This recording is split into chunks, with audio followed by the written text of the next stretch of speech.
Què tal, com esteu? Benvingudes i benvinguts al programa 145 de la clau de la nostra història. El músic i tractadista flamenc Johannes Trinctoris, que va servir a la cort de Nàpols des de 1472, afirmava que la guitarra l'havien inventat els catalans. Existeixen referències de luthiers antics i pintures de dones tocant el llaüt que es relacionen directament amb les corts de Pere III de Catalunya i el príncep Joan a finals del segle XIV. Joan I va acollir l'art i els trobadors occitans i l'ús de la guitarra deuria expandir-se cap a les successives corts dels Trastàmara a Nàpols, València i Castella. Des d'allà, Juan de Lencina, poeta, músic i autor de teatre de finals del segle XV i principis del XVI, d'on fora que vingués, amb el seu talent i amb la instrumentalització de la guitarra, va saber captar un exotisme insòlit i refrescant, sorgit d'algun descobriment prou màgic com per inspirar la creació d'un nou estil i marcar una nova època. Juan de Lencina, coincidint amb els anys dels viatges de Colom a Amèrica, per alguna raó va deixar més davant del teatre i es va posar a escriure cançons amb gran èxit. El Cancionero de Palacio, que recull el repertori de què gaudien a la Casa Reial fins al 1496, conté més de 60 cançons seves d'entre unes 400. Va compondre cançons amb un ritme a 3 temps que no tenia precedents i en molt poc temps aquestes cançons de ritme ternari van esdevenir el corpus més genuí de la nostra música. Les folies, passacalles, sarabandes, fandangos, chacones i gallardes, totes a 3 temps, van ser els gèneres més populars també en altres corts europees. El nostre convidat d'avui argumenta que l'encontre amb els indis del Nou Món deuria haver impactat en aquells músics, sacsejant el seu sentit rítmic i despertant el renaixement del ritme ternari, possiblement oblidat en el passat. La coincidència entre el descobriment del Nou Món i el sorgiment d'aquella nova música no sembla, doncs, una casualitat, sinó que l'aparició dels ritmes ternaris i percussió a la cort s'hi relaciona directament. Avui, a la clau de la nostra història, parlarem de Catalunya, la guitarra i el Nou Món, amb el senyor Joan Casajoana. Benvingut a la clau de la nostra història. El senyor Joan Casajoana és músic, guitarrista, baixista i professor de tallers de guitarra. I ens acompanya, com sempre, Víctor Cucurull, assessor històric del programa, director de la Fundació Societat i Cultura. Ja vam fer un programa parlant de la guitarra, dels orígens de la guitarra, i avui ens endinsem en un altre tema, que és aquest ritme ternari, aquesta música nova, no? Sí. Jo crec que sí, que no... En història poques vegades hi ha casualitats, diguem-ne, sinó que les coses passen quan han de passar, diguem-ne, no? I en aquest sentit jo crec que la troballa que fa en Joan Casajoana és molt interessant, perquè clar, el que ha fet és indagar, diguem-ne, en el corpus musical que podem tenir, que hi tenim accés a través dels arxius, a veure si és que abans del 1492 hi havia o no hi havia partitures, perquè la música tampoc sabem exactament com es tocava, això és evident, però sí que hi ha els registres, diguem-ne, escrits, i per tant les partitures del que es feia. Doncs no hi ha rastres, això ja ara li preguntarem a en Joan, què és el que ha trobat, què és el que l'ha fet pensar precisament en què hi hagi aquesta relació directa entre l'aparició dels ritmes ternaris i la descoberta del Nou Món.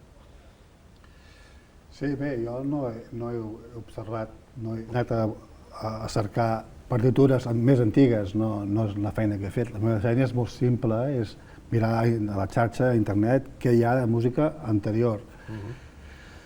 I realment no he trobat res que tingui res a veure amb aquesta revolució rítmica que és en Joan de Lencina, que també té altra música que és molt més trista, totes les que són...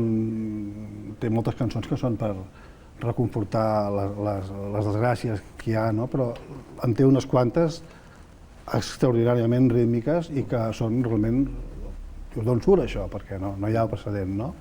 Hi hauria una altra qüestió que també em sembla rellevant, i és que en aquesta època es produeix una explosió amb un instrument nou, que és la guitarra.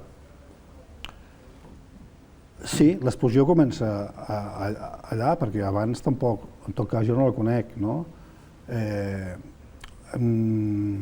potser podríem dir l'explosió comença 40 anys després, quan comença la viola, la vihuela, amb el Lluís de Milà i els que venen després, que venen molts, a tocar la...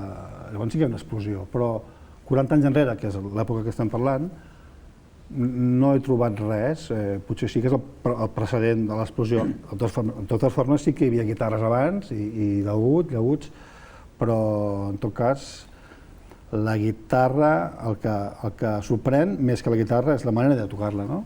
Que és com... Quina diferència hi hauria respecte als instruments? Els rasguets i els ritmes. Els ritmes són... Abans la guitarra es tocava només a la corda, diguem-ne, no? Sí, les notes i tal. Les notes i així. Sí. I apareix aquest... I acords també, perquè es feien acords per poder entonar, oi? Però aquests ritmes així sembla que vinguin del güiro. Ja ho vaig escriure, el güiro, aquell instrument, en rac, és com estriat, i realment és el mateix moviment, no? Vull dir que... D'on surt això, no? Aquest instrument hauria vingut del Nou Món. Bueno, o l'haurien observat allà, l'haurien imitat, copiat... Hi ha un fet que crida l'atenció en aquest moment, no? I és que la tornada del primer viatge d'en Colom porta unes persones representatives, hem de pensar, de la cultura i de la societat aquella que acabaven de connectar, diguem-ne, i aquestes persones venen a Barcelona, això ho sabem exactament, pels diferents documents de què en parlen, no? I aquestes persones, clar, és probable que portessin en el seu bagatge cultural, doncs, això, aquests ritmes nous, aquestes maneres diferents de tocar o de celebrar, perquè no hem d'oblidar una cosa important aquí, és que Joan de l'Encina no és qualsevol persona. Joan de l'Encina, que l'hem estudiat ja una mica, diguem-ne, ja veiem que no és aquella persona que diuen de Salamanca, que estava per allà a les Castilles perdut, no, una persona que està sempre aquí, que està al costat, diguem-ne, de la cort catalana o de la Confederació Catalana Aragonesa, que és el mestre de cerimònies i per tant una persona que està en el lloc clau per poder detectar i per poder projectar en aquest cas aquestes novetats, és el mestre de cerimònies del rei Ferran el Catòlic, dels reis catòlics, vaja, tots dos. Bé, això un dia me'n vas preguntar, me'n recordo que em vas preguntar i d'on dedueixes que és el mestre de les cerimònies del Ferran Catòlic. Jo vaig dir que ho havia deduït perquè si era el millor, el rei agafava el millor, i vaig dir alguna cosa així, però en realitat no he trobat cap referència que ell tingués la relació directa amb ell, no? Que sí amb els ducs d'Alba, no? Però directament, fins i tot hi ha algun doctorat que diuen allà que no està, o sigui, precisament que no està massa demostrat quina és la relació entre ells, que ell la buscava molt, en Joan de l'Encina, però que potser era més indirecta del que jo em pensava quan vaig fer aquell article, no? El que sí que jo destacaria és això, que l'impacte que haurien de fer els balls tribals dels indis, tant fora Amèrica i obeeixen els tripulants, la tripulació, ha d'impactar molt, perquè s'enganxa, és mimètic, no?, i tal. No només això, sinó després els que van venir aquí, que farien els seus assajos i les seves celebracions, haurien d'actuar, els farien actuar, no crec que estiguessin així, no? Vull dir, què en fas d'uns indis excepcionals? Hi ha un cas documentat sobre això, i és que Ferran Cortés, quan torna de la descoberta de Nova Espanya, porta amb ell també persones representatives d'aquelles cultures, i concretament ens consta, perquè així està escrit, diguéssim, que actuen davant dels reis i fins i tot els fan anar a la cúria papal a actuar davant del papa. Per tant, que en aquell moment, no sé si era Juli II o Lleó X, però actua i el papa en deixa constància d'aquella activitat, diguem-ne, cultural, creativa, artística. Sí, sí. En aquest sentit, deixa'm que et digui que Joan de l'Encina va prometre la lleialtat als ducs d'Alba el mes després d'arribar al primer viatge de Colom. És a dir, que es va comprometre, va agafar un compromís justament després d'arribar ells I sembla ser, pel que he llegit, que no va escriure gaire teatre ni res fins han acabat fins al segon viatge de tornada. O sigui, va estar uns anys, 4 anys, que només va fer música. A la música. Sí. I curiosament, quan torna al segon viatge d'Amèrica, el 96, al juny, ell, una setmana després, acaba el cançoner de Palau. O sigui, perquè el fa ell, és ell que es dedica personalment a recollir, a enllestir-lo tot, o sigui, ho fa una feina molt personal, i el tanca una setmana després. Sí. Fa pensar, com potser, vull dir, hi ha una relació aquí, no?, que també hi és, no? Vull dir, no és casualitat que sigui en aquest període, que calcularia què passarà quan vinguin els més indis, no ho sé, deduccions però curioses. Ja. Però una cosa que dieu, diguéssim, és que els ritmes com el joropo, la chacarera, la saya, la cueca i tots aquests ritmes que són identificats clarament a l'Amèrica Llatina, que això et recorda molt, precisament, aquests nous ritmes que... Absolutament, sí. És més, amb ells també els recordava, el que passa que després la història ho ha anat potser enterrant, però el mateix fandango està reconegut a la Real Acadèmia al segle XVIII com a un ritme que porten els que venen d'Amèrica. I també les xacones també estaven relacionats, o sigui, els majors ho sabien que això venia de les Amèriques. Relacionaven, vull dir que, clar, després ells poden dir que siguin els tripulants o els colons que ho inventen allà, però ens és igual, la qüestió és que s'inventa allà... Perquè segurament estaria influït igualment, per molt que ho inventessin. Després, quan sents la música americana, que dius tu, i dius, clar, si és que és el mateix. Llavors busques els referents aquí, i jo em creia sempre que vindrien de l'islam, de l'andalusí, i em va sorprendre veure que no hi ha aquests ritmes. Tots són més binaris, i si són ternaris són subsaharians. Per què no escoltem un ritme? Ara podríem demanar d'escoltar una peça que poguéssim apreciar com és aquest ritme ternari. Venga, hoy comamos y bebamos, per exemple. Hoy comamos y bebamos, d'acord? Que mañana ya no estaremos, ayunaremos, diu.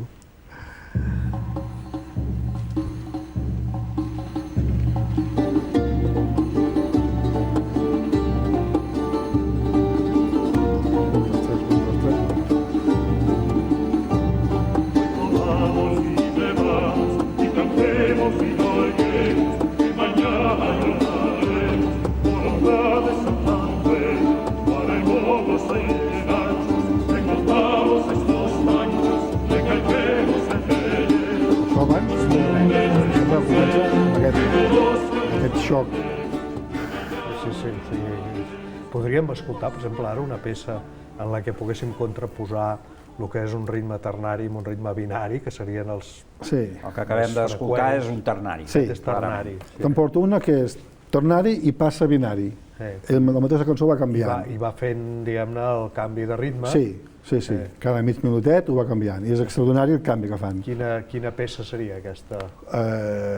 Es diu... Com es deia? No me'n recordo. Escoltem-la, no? Sí, escoltem-la. L'escoltem i així a veure... no sé què. A veure si ens ve el nom al cap. Sí. Tot i que no hi havia a les escritures, no tallaven els compassos aleshores. Per tant, és interpretació. Ara l'estem escoltant.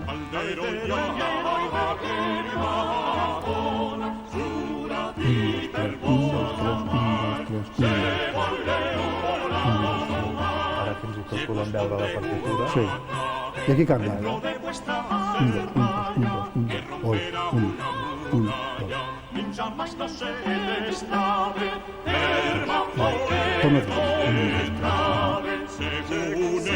De 3 a 2, de 2 a 3. Torna a canviar ara. Ara canvia. 1, 2, 1, 2. Con la ferramenta nostra, sin que me donare no binari. no trobareis Clar, que aquí cal dir que, com que abans deia que no es van fer canvis, talls de compassos, o sigui, el que separa els compassos em sembla que va començar a fer Lluís de Milà, 40 anys després, Per tant, dius, com separava aquest home? Els seus documents no consta això. Són els intèrprets que ho interpreten. Hi ha diferents interpretacions, però ho fan perquè no hi ha manera d'interpretar-ho si no és a dos. La música té sentit quan veus el canvi.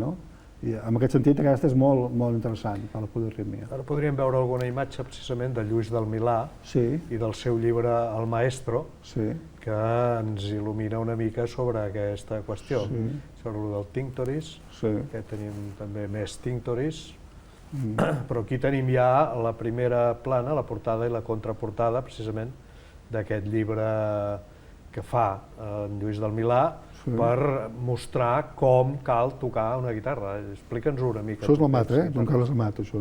Això és de l'Amat, perdó, sí, això és el de l'Amat. Però també és mètode per tocar la guitarra, de 5 ordres. Com és això? Explica'ns una mica el que diu l'Amat sobre aquest tema. Bé, sobre què? Com s'interpreta, diguéssim, com cal interpretar aquest instrument nou que...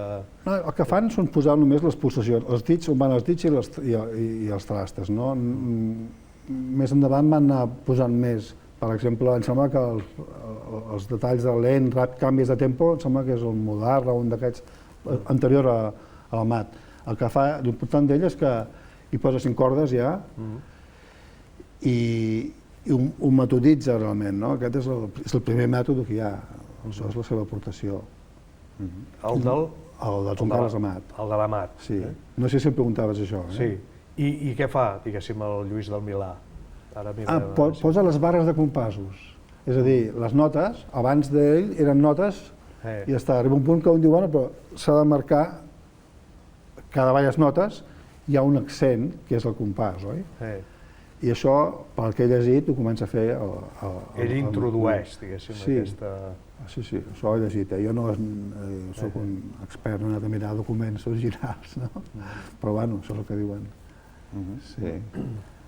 I tindríem una de les planes, diguéssim, del llibre aquest, del Milà, amb una guitarra que és, encara que la veiem aquí molt estirada, però són efectes de la televisió, aquesta guitarra gairebé té les mateixes proporcions que la guitarra actual, una mica més prima, potser. És que es tocava molt semblant, vull dir que la distància entre cordes i tal, aquestes té 6 cordes, que m'estranya, són dobles, però aquí en té 6, que era més aviat, bueno, això dius que és Aquest és del Milà. Del Milà. La vihuela hi havia moltes diferents combinacions de cordes, hi havia que portaven 5 dobles i una senzilla, i abans anaven fent més i anaven aportant més cordes greus, no? Però això va ser després. Amb el Milà no ho sé exactament, però bé, més o menys les cordes eren molt semblant, igual que els llaüts. Les disposicions, les distàncies entre cordes venen de molt antic. Per tant, ho podem considerar com el mateix instrument, vull dir que estigui fet una carbassa o estigui fet pla, ho trobo secundari. A nivell de tocar, el que importa són les cordes. Són variacions del mateix instrument. Sí. Però en tot cas aquest va tenir un èxit fulgurant com a instrument, perquè la realitat és que ens el trobarem ja d'una manera pràcticament absoluta en tots els entorns, especialment els entorns, diguéssim, de les corts, però no les corts hispàniques, no, les corts europees. Per tant, aquí hi ha una expansió brutal, diguéssim, d'aquesta nova manera de fer música, no? Sí, però després desapareix, dura molt poc temps. Cap de mig segle... No, però jo em refereixo a la guitarra, És que jo crec que aquí hi ha un malentès. El tema de la vihuela... Sí, dona molts malentesos aquest tema. Jo crec que el tema de la vihuela, en realitat, no és més que una traducció de lo que era el nou instrument, que era la guitarra. I llavors la vihuela li posen viola i li posen vihuela en castellà i desapareix perquè el que continua l'evolució és la guitarra, i és la guitarra que ja des de començaments del 16 ja agafa tots aquests espais i no perdrà aquests espais fins que no apareguin els pianofortes. Exacte. Però si respectem els diccionaris i les enciclopèdies, segueixen avui en dia mantenint que són instruments diferents. Ells no he llegit cap, o quasi cap, que digui això que estàs dient, no? Que és la lògica, diguem, perquè no unifiquem, no? És un punt de vista que tenim al segle XXI, però mantenen com un límit bastant rigorós, que és curiós. Perquè... Els compositors del segle XVII i XVIII, què faran amb aquestes músiques noves que han arribat a través, diguem-ne, de la navegació transoceànica? Bé, segueixen, el 3x4 es converteix en el pa de la casa, vull dir, Espanya exporta aquesta música i tot el que és flamenc, que vindrà molts més segles després, està basat en això. I no només el flamenc, també les seguidilles i les jotes i tota la música que es fa espanyola. Els pals del flamenc, per exemple? Els pals, les boleries, les solears, totes les sevillanes, tot això és 3x4. I no només és 3, sinó que és 3 combinant en 2. Que és 1, 2, 3, 1, 2, 3, 1, 2, 1, 2, 1, 2, 1, 2, 3, 1, 2, 3, 1, 2, 1, 2, 1, 2. I això ja és present amb els primers passos, no? Que és com la senyal d'identitat de la música espanyola. Diuen emiola, vol dir combinació de 3 i 2, no? Els accents els creuen i donen moments d'inestabilitat i moments de molta estabilitat. I això crea una dinàmica que et fa ballar, no?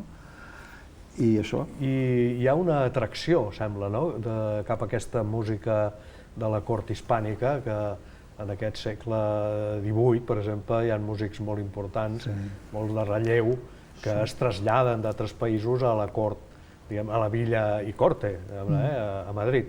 Per exemple, quins músics... Scarlatti i Boccherini són els més importants. Bé, la música espanyola és una referència molt important, no? Potser la més gran que hi ha en aquests segles, perquè tothom vol fer aquesta música, no?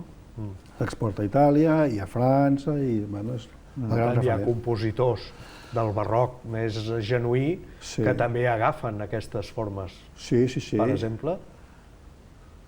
Bé, les folies, que és potser, abans no l'he esmentat, seria la més... genuïna. La més genuïna, la folia. La toquen tots els músics fins a arribar al segle XVIII, XIX i XX. Per exemple, les suites típiques de l'època del prebarroc, del barroc i tal, a tot arreu hi trobarem aquestes formes sarabandes, chacones, folies, passacalles, etc. Sí, són els gèneres universals, diguem, i tots tenen en comú aquest 3, com deies abans, ens rememora temps atàvics, no? Perquè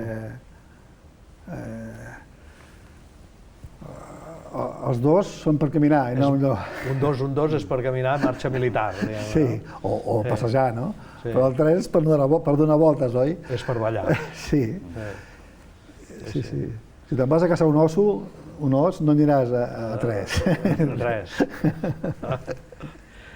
Doncs, per exemple, pots citar algun compositor d'aquests de referència clàssics, clàssics, vull dir barrocs o de l'època... Bé, Bach fa chacones i Corelli fa també folies. El mateix Rachmaninoff fa variacions al segle XX sobre els temes de Corelli, de les chacones. No sé, Scarlatti és molt interessant, i és del segle XVIII. Ella el que fa és, d'alguna forma, imitar el que es toca en la guitarra. Tu mires com toca el seu clavicord els fandangos, imiten la guitarra, perquè toquen com arpegiant, com si s'arpegiés la guitarra. T'hagués pogut portar una referència que dius, estàs imitant, cosa que avui és molt rara, sempre són les guitarres que miren d'imitar els pianos, no? Que és l'instrument universal, però en aquells moments el Capricordi copiava. Sí. I Boccherini també. Bueno, doncs jo crec que amb això hem fet una mica un repàs de la importància d'aquesta nova música en relació a la música a Europa i com, a partir de la importància política, que això també s'ha de dir, de les corts, diguéssim, catalanes, aragoneses, o les corts En dieu Trastàmara i no eren Trastàmara, eren Aragó.